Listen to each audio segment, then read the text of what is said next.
In December 2018, I partnered with some of the world's leading marketing technology companies like HubSpot and Buzzsumo, to livestream a series of 5 mini summits with some of the world's leading marketers for a project that was provisionally called Digital Marketing in 2019, but would later become the basis of my latest book, Marketing Now. For this particular project, each marketer had just 3 minutes to share their number one actionable piece of advice. Here's a part of the show that I recorded, this section partnering with SEMrush. We're looking for Andrea Val. Hello, Andrea.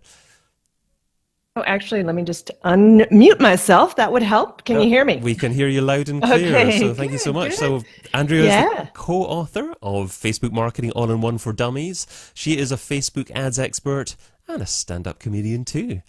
Andrea, what is your number one actionable digital marketing tip for 2019? So my number one tip is it's not anything earth-shattering, but it's still to focus any Facebook ads you have around conversions. So it's really about looking at the conversions in the ads and making sure that you're optimizing your ads that way. But Facebook has a brand new size for images and video. So you can now use 4:5 ratio. So that would be like if you're using it's a little bit more of a oblong kind of, or tall kind of 180 pixels by 1350 pixels. And that really stands out in the news feed a little bit more because it's a little bit taller, and you can size your images that way, and you can size your photos that way. So those are going to be a little bit more eye-catching, because the real point is to be eye-catching. And you don't have to have really professional video shot. You could just make a video that looks like unique, looks like user-generated content, and you can create a video that is more eye-catching again, because it looks like just a regular post. So that's my tip for 2019. I love that, because the majority of people quite often are viewing Facebook news feeds on their mobile devices. Right. And if your image, if your video is that 4:5 shape, as you're actually highlighting, it's taking up about twice the real estate compared with a conventional 16:9 video. Right. Right. It's just going to be a little bit wider. It looks great on mobile, and that's another thing too. You want your videos to look really good on mobile, so that longer shape looks a little bit better for sure. But it's not too many people are doing it right now, so start doing that to stand out a little bit more. Otherwise, everyone will be doing it, and you're going to have to find another way to stand out. No, I know. Like It's being always a comedian moving as well as a digital marketer. target. That's right. Work is never done. Superb stuff. Well, you can find Andrea over at andreaval.com. Great. Moving on Thank to you. Amy Bishop. Hello, Amy. Hi, sorry, I had a little unmute issue there. That's Thanks for having me. no problem. We can hear you very well now, so that's great. So Amy is the owner of paid search agency Cultivative. She's also a columnist for Search Engine Land and a frequent speaker at global industry events. So Amy, what is your number one actionable digital marketing tip for 2019?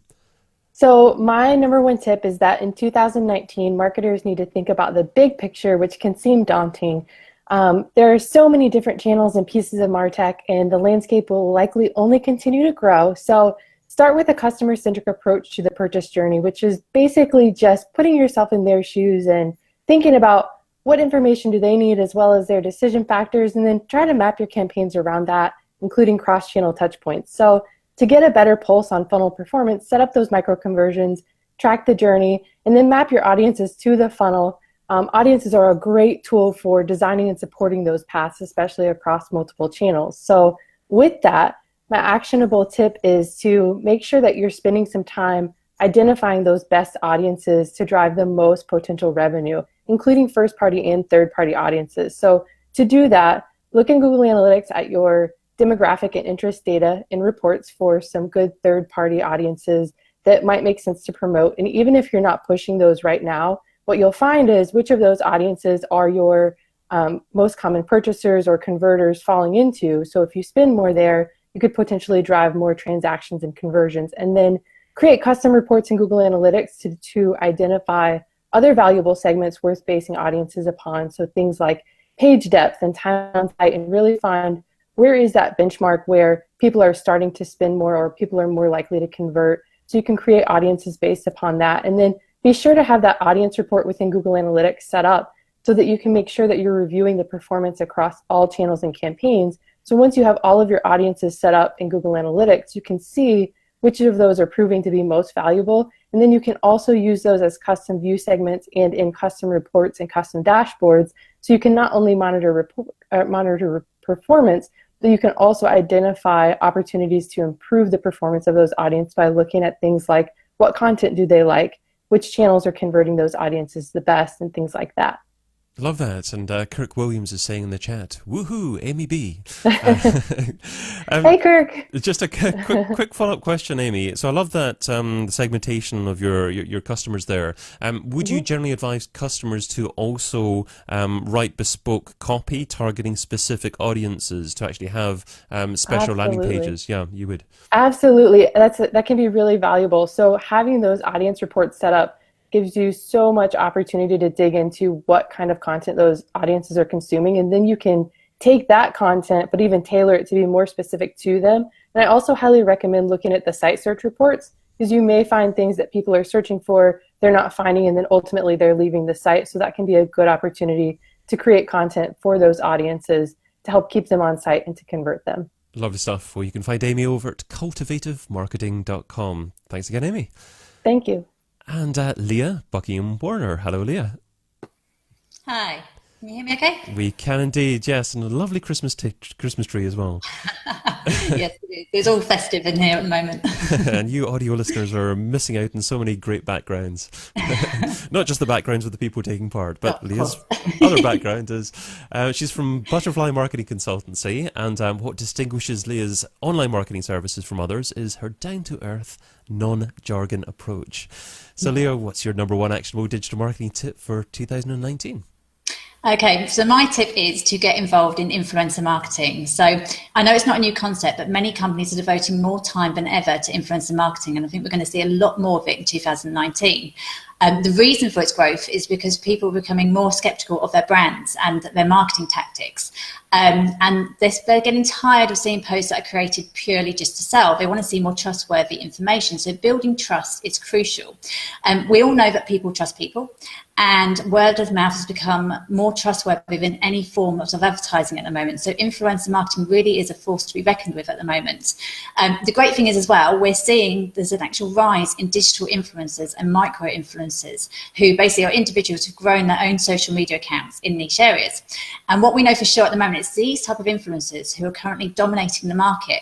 So they're the ones creating viral content. And for the most part, people want to watch real people. They're more engaging, they're more entertaining, and they're more relatable. So it's a really great opportunity at the moment for businesses of any size to get involved in influencer marketing, because there's such a great opportunities out there to grab. So I'm just going to give you 5 steps basically to get people started, even if they've not started with influencer marketing yet. So obviously, first of all, you need to grow your followers and build your own community. So you need to keep your message consistent and show your personality and really let people get to know you, your business, your personality, and what you're passionate about, because obviously you're building your own trust within your own audience. Secondly, make a list of the influencers you'd like to connect with. So start with some small to medium-sized accounts and add in a few big ones that really inspire you. But the point is to focus on quality, not quantity, and those who really have an impact on your target audience. The next one is to actually start building relationships with those influencers. And in order for the partnerships to work, don't just view it as transactional. So you've got to think of it long term, not short term. It's going to take long term to build these relationships. There's various ways you can do it. So you can provide value, share their content, reply to their posts, tag them in posts, and show them that you're endorsing them, because obviously everyone likes their own ego being stroked every so often, don't they? So they're more likely then going to respond to you. Quote them in your own blog post. So you could actually create a blog post and quote them in it. And when you share it on social media, tag them in it, send them a message. Again, they're more likely then going to share it. And once you've built up a good enough relationship, you could contact them, reach out to them, see if they'd like to be interviewed by you, see if they'd like to collaborate with you. Number 4, quickly, is to define your goals and how you'll measure success. So if you're doing influencer influencer marketing, are you looking for exposure engagement, or are you looking for more click-throughs and sales? Because this is really important when deciding who to obviously collaborate with. And 5, most importantly, if you're going to pay for a collaboration, please do your own research and make sure you're transparent with your partnerships, because just because they might have a number of followers, it doesn't necessarily mean that you'll get the results that you wanted. We all know there's many accounts out there with fake followers nowadays, so just make sure you do your research and don't get caught in the trap. And that's my tip. An incredible amount of wonderful information there, and an important time of year to actually say an influencer is for life, not just for Christmas. Exactly. You can find Leah over at butterflymarketingconsultancy.co.uk. Thanks again, Leah. Thank you. Thank you. And next up is Christian Hans. Hello, Christian. Just trying to unmute himself here. Hopefully you'll be able to do that in a second, Christian. Hello, how are you? Very well indeed, and thanks for joining us. Well, Christian is the founder and CEO of Webinara.com, a webinar marketplace for promoting and finding great webinars. Christian, what's your number 1 actionable digital marketing tip for 2019? Yeah, so here's my piece of advice. I would say begin your planning for 2019 now, because I think planning is everything and absolutely key for your success in 2019. And so, yeah, go for it, sorry.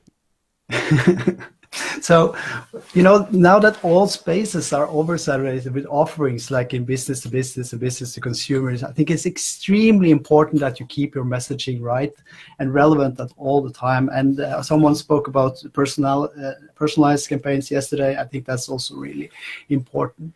And even if you get your message right, I think it must come in the right format, in the right channel. It has to be timely, professional, and precise, and be engaging, and that's super important. Like the one before me, also Leah talked about. I would say less is more. Spend more times on fewer things and do them with higher quality. And so a little bit back to basic this year. Find out where your prospects are hanging out online, and spend more time with them there, and not try to be all over the place. So if you are, let's say that you are the marketing team, or you're a solo entrepreneur or small business owner, make sure you provide value to the space you're trying to attract. Join communities, run webinars, hangouts like this, and try to take the thought leadership role. Someone mentioned also yesterday personal branding. This is definitely also personal branding, because you run the webinar, you write the blog post, you write the newsletters, and you're still associated with your brand, and you work for the brand most likely, but if they want to work with you, the brand also get the clients. So that's kind of my piece of advice. And also it's super important to remember that you cannot be an expert in everything, especially not in marketing. Not in every channel, not in every of the 3,000 marketing tools that is available out there. So I suggest that you, for 2019, assemble your team of experts. You probably need a copywriter, a designer, developer, ad expert, and analyst, right? So they can help you out. And for example, if you're not a good copywriter yourself, start with a copywriter. So my piece of advice for 2019 is to start the planning now. That's wonderful advice there. Lots of different nuggets there, and I love the fact that you're talking about, again, personal relationships and quality over quantity. Kind of relates to Hannah's point previously as well, when she said she didn't like the advice of writing a blog post which was 2,000 words long. Write whatever needs to be written. It could be less, it could be more, and I guess that comes to the kind of content that you produce as well. So. Absolutely. Superb. Yeah, you can find Christian over at Webinara.com. Thanks for joining us. Thank you. Next up is Chad Pullett. Now, hello, Chad. Just unmuting yourself there. There we go. Hello there. There we go. There we go, David. How are you? Yeah, very good indeed. Great to have you on. So Chad is the co-founder of Relevance, a website providing content marketing news and insights. He's also the VP of Marketing for Empowered. Chad, what is your number 1 actionable digital marketing tip for 2019? So I'm going to get to the actionable advice here in a second, but the first thing I want to say is, for the U.S. audience, 2019, be ready and be prepared, because the U.S. is likely going to pass their version of a GDPR. Okay, so the data privacy is coming here in the U.S. I know for a fact that we have politicians writing the legislation right now. So I anticipate that happening next year. And for us here in the U.S., we're going to have to stay vigilant and be prepared for that. As far as the actionable advice goes, you know, I've been in this business a long time, and I can tell you, I remember a day when literally you could build it and they would come. You could hit publish, and the search engines and social media would drive all the traffic you needed. Well, in today's day and age, there's so much content on the internet, it doesn't quite work that way for most businesses. So the average television ad executive spends $5 on distribution and promotion and amplification of their content for every dollar they spend on creative. Okay? We need to rewire our brains in 2019 and understand that we need to put budget behind the content that we produce. Now, we all know that interruptive advertising and display and banners, they tend to have miserable performance. Okay, well, that's what has given rise to both influencer marketing as well as native advertising. So native advertising is really the amplification and the promotion of real content. I'm not talking landing pages. I'm not talking product pages. I'm talking real top of the funnel content that's helpful to a prospective audience. Okay, so really putting budget behind that. There's several ways you can do it. You can go to individual native advertising networks or social media networks and use their systems, or you can use solutions like, for example, my company, Empowered.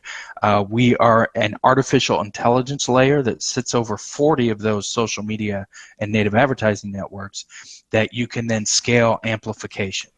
Now, the last thing I'll say is that we're starting to evolve from a click economy in paid media to an engagement economy. Okay, so think of it like this. In years past, it was normal for you to pay per 1,000 impressions.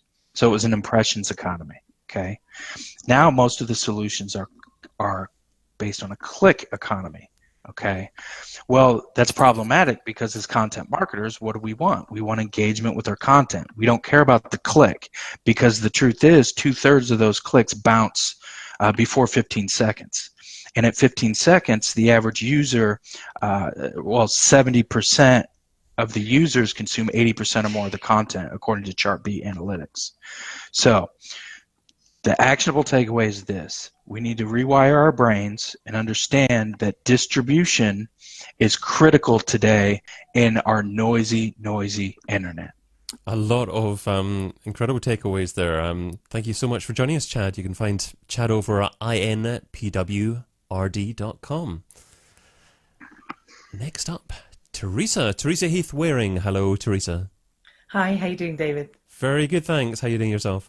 I'm great, yeah. Superb. So Teresa is an international social media and marketing speaker, a TEDx speaker, and host of the popular podcast Social Media Marketing Made Simple. She's also director and founder of marketing and social media agency THW Marketing. Teresa, what is your number one actionable digital marketing tip for 2019? Okay, so mine is going to be focused around list building and people wanting to grow their audiences. But I want people to think about it in a little bit of a different way for 2019 and think about how can you connect with your audience through authenticity, through showing a more personal side of yourself so that people get to know who you are. And I want you to think of it in ways not just from a sharing on social media, i.e. things like Insta stories. I want you to think about what content can you share where you are showing that personal side of you. So think about what blog posts, what podcast episodes you can share where you're showing a little bit more of your personal side, because at the end of the day, the main difference between you and your competitor in a huge market, and social media is a massive market, is you. You're the only thing that really is standing apart. So for them to truly get to know you, you've got to show some of that personal side. And I'm going to have to take my own advice here, because I haven't done this in the past. I've come from the corporate world. You're very professional. You don't have personal bits involved. But I'm going to have to do this, because I feel like that's the part that you're going to be putting out there that people are going to be able to connect with. And I want people to think about when people are connecting with them. You've said it already, David, it's the quality over the quantity thing. I don't want people to sit there thinking they need hundreds of thousands of people in their audience. They don't need massive audiences. They need very warm and strong built relationship audiences for people to then follow them and engage with them and buy their things. So I want you to think about how you're serving that audience, how you're loving them, and how you're opening up to them from a more personal and authentic side. Wonderful advice. And I love that word engagement, because the word engagement is what makes a successful social media post as well. Facebook and other networks are looking for posts that are engaging, that people interact with, and they're looking to surface that type of content, and the way to make it engaging is to make it a little bit personal, as you say. So superb advice. Absolutely. And I think as well that often if you're doing social media, you will find that when you do a post that isn't necessarily strictly business, and when you do something a bit more personal, that's suddenly when everybody comes out and has something to say about it. So having a bit of that mixed in with your kind of more worky stuff, then I think that's a great thing to do. Wonderful. Well, you can find Teresa over at teresaheathwaring.com. Thanks, David. Thank you. Next up is Stefan Spencer. Hello, Stefan. Stefan's hanging in there and just unmuting himself. Hello there, sir. Hello. Can you hear me? We can hear you. We can't actually see you, but I reckon the main thing is that we can see you. We can hear you, rather. Okay, let me see what's going on with the camera. Okay. Because I am using the camera. It's what? I think it's using the other camera. It's using the other camera. Do you want us to go on to someone else, or oh, there we go. We've got you there as well. So, just before we chat to you properly, there, I'll just say that Stefan is a renowned SEO consultant. He's a 3-time O'Reilly author, an international speaker, and the host of 2 top podcasts, Marketing Speak and The Optimized Geek. So, Stefan, what is your number 1 actionable digital marketing tip for 2019? All right. So let me actually, before I jump in, switch to the proper microphone too. So there we go. You were on a better microphone a second ago, actually. So we can only barely hear you now, but a second ago we could. Okay, can you hear me now? Yes, that's it. Okay, so I'll just bring my microphone closer. Okay. So my top tip for 2019 is to leverage the power of featured snippets, and stealing featured snippets from your competitors is one of the easiest ways to get that coveted position 0. So if you could imagine your top competitor might have, and you're hearing me fine, is yes. that right? Okay. So imagine your top competitor has thousands or tens of thousands of featured snippets. And the way that you would find this is going into a tool like SEMrush and choose your domain and go into the organic research tab and then choose featured snippets. So that's your filter criteria, and you're going to see, hopefully, quite a few featured snippets where they have hundreds, thousands, potentially tens of thousands of keywords where they're ranking with a featured snippet in position 0. So now that you have a list of your competitors' featured snippets, now you need to identify which of these featured snippets are the easiest prey to go after. Right? And these are ones where it's either in the wrong format. Let's say that it's a how-to search, sort of search query. How to boil an egg. It's best answered as a featured snippet in a numbered list format.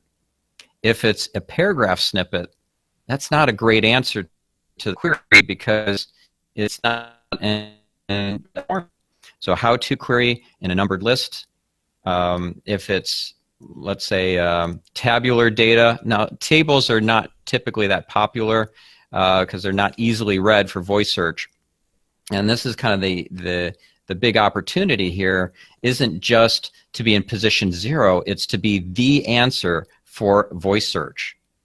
If somebody is asking their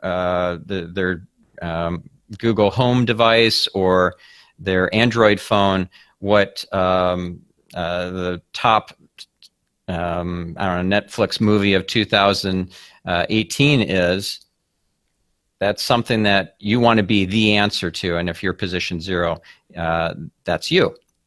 So if it's in the wrong format, that's a great opportunity. If it is a low quality answer, or it's not concise enough, opportunity for you to steal that snippet. Now, I should mention that you should be doing this work on yourself too. Do analysis to see all your featured snippets and how weak or strong your answers are to the user's queries to make sure that nobody's stealing your featured snippets. Wow, a really actionable piece of advice there. Andrew Kavanagh is saying in the chat, smart.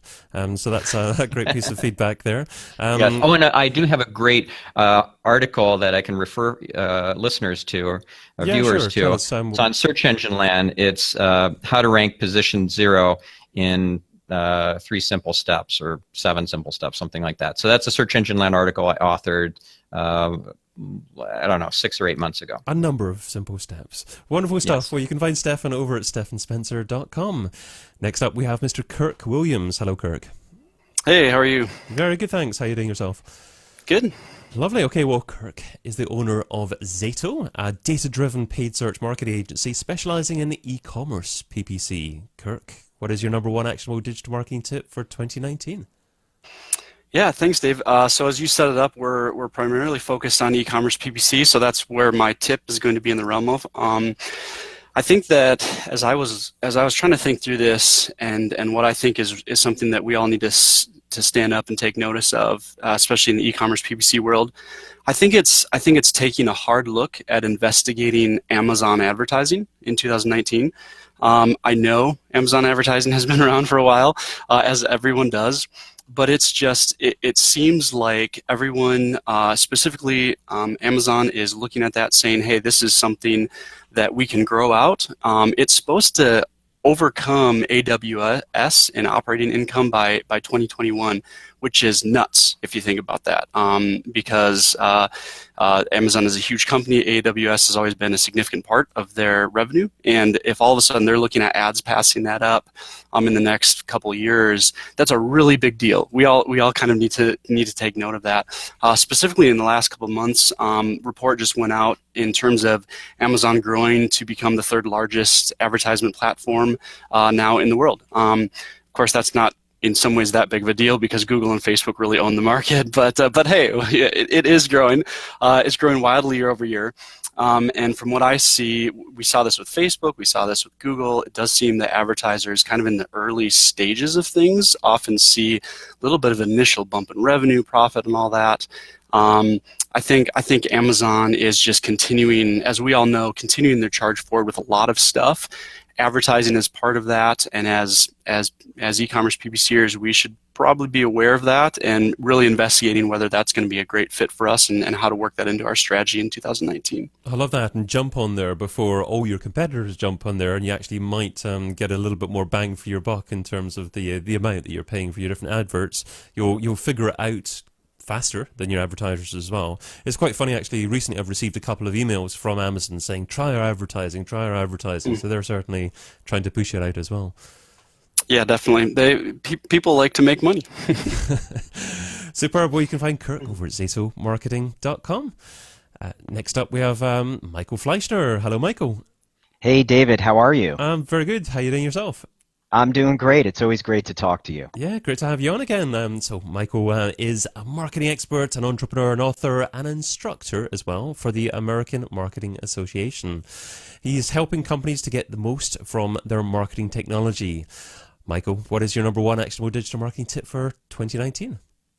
So 2019, which is fast upon us, I would say that marketers, no matter what type of marketing you do, you really want to focus on the evolution of marketing technology right now. We're really seeing a sea change with regard to the different types of technology that are being used to enhance marketing campaigns. So there are really two ways to take a look at this.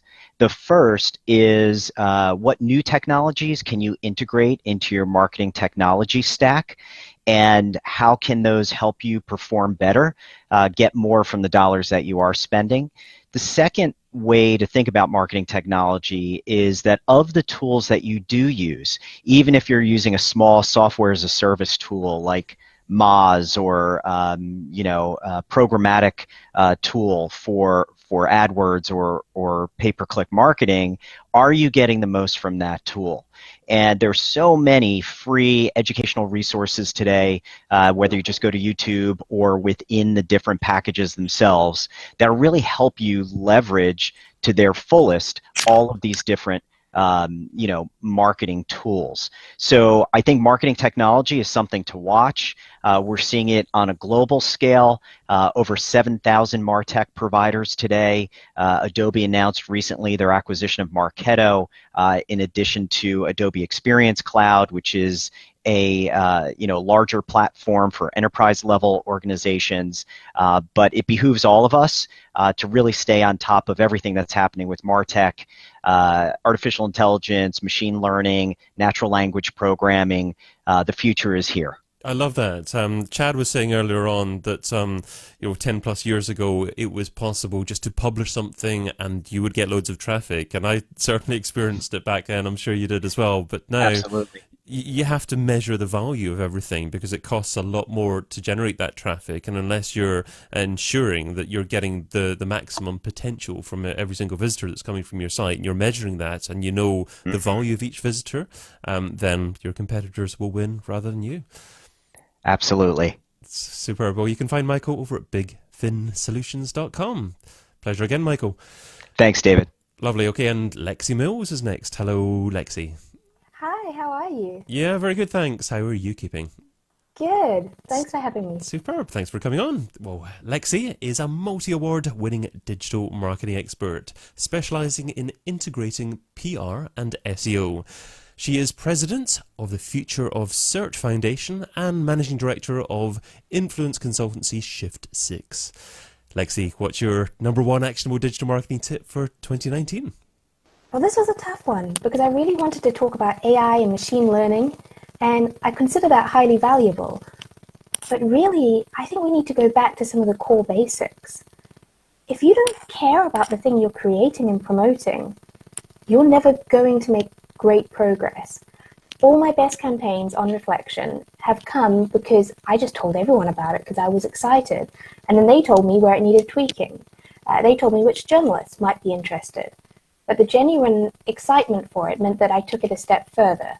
And I think it's very easy for us to try and turn everything into a formula. And that doesn't work. If you don't know your audience, you don't know your sector, it's going to show in the content and the PR that you put out there. So my recommendation is go and be your audience. We never work on any site that we haven't purchased from or used before we go into a meeting. It's so simple, but how can you go into a clothing brand and not have used their website? You know, who doesn't want to buy clothes that are tax deductible? It seems too simple to miss, but when you do that, you create observations. And I know that actually SEA Interactive are very good at this. They have teams who have gone out and bought sticks and walked around and experienced what it was like to be blind. Then you can really understand what it's like for a blind person to use a website, what their world is like, what their day is like. And that's when you start to create really impactful campaigns. So be your audience as much as possible and stand in their shoes. Walk a mile in their shoes. Superb stuff. Really appreciate you coming on. Well, you can find Lexi over at leximills.net. Next up is Marcus Sheridan. Hello, Marcus. What's up, man? It's a good day to talk digital. It is always a good day to talk digital, and great to have you on here. So Marcus teaches businesses and brands how they can become the most trusted voice in the world at what they do. Marcus, what is your number one actionable digital marketing tip for 2019? Yeah, so real quick, a couple years ago, my agency really said, "Is it possible for companies to develop a culture of video in-house?" And we went on this mission, and I've seen it. And during this time, we've helped create a whole plethora of videos, types of videos specifically focused on sales that generate some pretty dramatic results. And it's interesting, most people see video as a marketing initiative. Video should start off as a sales initiative that feeds marketing, not the other way around. And the one video that we've seen that has the greatest impact with respect to sales is what we call the 80% video. And this is what you want to do. And if you create this video, it's going to have a big time impact. So you're on anybody on your team that sells and integrating into the sales process. You want to take the major product services you sell, right? If you sell a ton, just choose the top 20% that generate 80% of your revenue, right? And you say, what are the major questions that we get asked every single time somebody is inquiring about this particular product or service? Now, there's a good chance if you talk to anybody that's on a sales team, you're going to say, oh yeah, every single time I get this question, I get this question, I get this question. Okay, so ideally, per product or service, you want to choose the top 7. Okay, 7 is what we've seen to be the best number. And you create one video that addresses all 7 of those as honestly and transparently as possible. Once you've created that video, then the next thing that you do is you want to immediately integrate it into your sales process, right? So in other words, let's say that you're going to have a sales call with somebody. You want to say, in the, let's say, email, whatever it is, now before our sales call on Friday, I want you to watch this because I know you have a set of questions, worries, and concerns right now. We've created this video that addresses all those majors that people just like you have. And if you watch this, our time together is going to be dramatically more effective and you won't make any mistakes. All right, so that's the 80% video. And if you do that, you might integrate it into your automated responses. There's different ways to play it, but it's one of the most powerful ones that we've seen, and it's so uncanny how few companies do this, because if you do talk to anybody that's in sales, they say, yep, I keep getting the same old questions over and over again. The whole idea, David, is that we eliminate the 80% of questions that are redundant before we talk to the prospect. That way, when we talk with them, we're spending less time teaching and more time selling. That's the 80% video. I absolutely love that, and it's so actionable as well. So because it's so good, I'm going to be cheeky and ask 2 follow-up questions. The first is, ideally, who in the business should be in front of the camera? Should actually be the salesperson you're talking about there? Or the founder of the business? We've done so much on this. I didn't realize that on-camera performance training was going to be such a big deal. And this is what I found. Most people say we're not good on camera, or I'm not good on camera. But if you go to that same person, whether it's a typical subject matter expert, a salesperson, anybody like that, and you say, so are you good with people? They're going to say yes. And this is because we don't see the camera as people or as the customer. The moment we see the camera as the customer is the moment we start to change and we become dramatically more comfortable. The person that should produce the video ideally is the one that is going to be meeting with the prospect, that's going to have that personal relationship. If not that person, at least somebody that represents your brand well and can articulate that tone, that voice, that style that you're trying to get across. So some is better than none. In other words, just one subject matter expert that does all the videos is better than having none. But if you can individualize this, then it's even better. Wonderful stuff. And the other question was, how often should you update that kind of video? Is once a year enough? Yeah, absolutely. In most cases, once a year is enough, unless you're in this incredibly fluid industry where stuff is constantly changing. And so you might find, I've got some videos that are just as relevant from a sales perspective that I created 3 years ago as today, based on industry. We've got others that we have to update every 6 months. But the fact is, we've all got to develop this culture that we're a media company, whether we like it or not. This is where we're all headed as a society and as businesses. And once we embrace that and really tap into this whole power of visual and the visual sale, it gets really magical. Superb stuff. Well, you can find Marcus over at marcussheridan.com. Thanks for being on. See you, bud. And last and certainly not least, in terms of guests today, is Mr. Kevin Gibbons. Hello, Kevin. How are you doing? Hi, David. Yeah, really good, thanks. Great stuff. Good to have you on. So Kevin is the co-founder and CEO at Resignal, an award-winning SEO and content marketing agency for brands anticipating the future. Kevin, what is your #1 actionable digital marketing tip for 2019? So mine's a bit of a mindset way of thinking, which is to remove the fear of failure. I often see when you're doing, whether it's not so much SEO, probably more content marketing, the issue you get is that people play too safe. They try and come up with ideas that everyone's going to sign off on, and then by accepting everything that everyone says in a room, the consensus normally dilutes that idea into something that isn't where you started. And we've definitely found this in the past, and I think the biggest risk, speaking for myself as an agency owner, is that agencies go stale, and you have to keep innovating and improving, and the only way that you can do that is by removing that fear of failure. So one thing we've done to combat that is when we come up with ideas, we score them out of 10 in terms of how crazy we think they will go from a PR perspective, and then it's the client's job to kind of make sure that would challenge us from a brand perspective. Obviously, we want it to be on brand, but we don't want it to get diluted, certainly any less than kind of a 7. And again, one of the tips we found that's worked really well when you're coming up with how you can score this is just don't accept anything less than that. If we can say, okay, it starts at a 10 or a 9, we'll happily take it down to an 8 in terms of PR craziness. If that's your goal, then don't settle for anything less, because then you get into the point where you're just trying to keep everyone happy.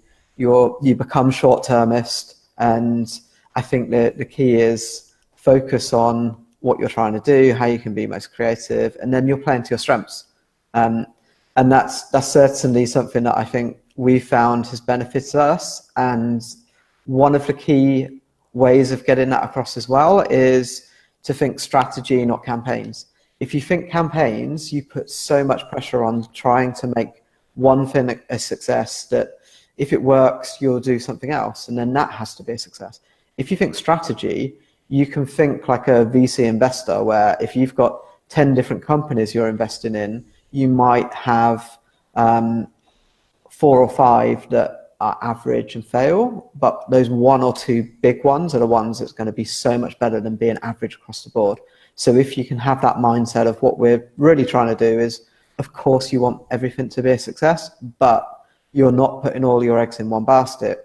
That's when you end up, you're not diluting the idea, and you're trying to have a bit more freedom to go wild with it, because the best ideas are generally the ones that are a bit more unique. They're pushing things out there. So yeah, that's my tip, is kind of remove the fear of failure for sure. And then if there's a way that you can potentially start small and aim big in what you're doing, that just allows you to grow, but do it with a bit of freedom, essentially. I love what you said there. Also, think strategy, not campaigns. I think a lot of digital marketers are very tactical in their thinking. They're thinking about the steps to achieve something rather than actually the overarching KPI in relation to what they're trying to achieve. Yeah. Oh, yeah, absolutely. And again, it's when you think campaigns, you think short-term goals. So you think links, engagement, maybe rankings. When you think strategy, you think revenue, you think business goals. Ultimately, if you're going to get more buy-in, you want to be making someone money. If you're just generating links and the budgets get cut, you're the first one to go. So yeah, when you think strategy, it's much more compelling at a higher level. Wonderful stuff. Well, you can find Kevin over at resignal.com. Thanks again for being on, Kevin. Thanks, David.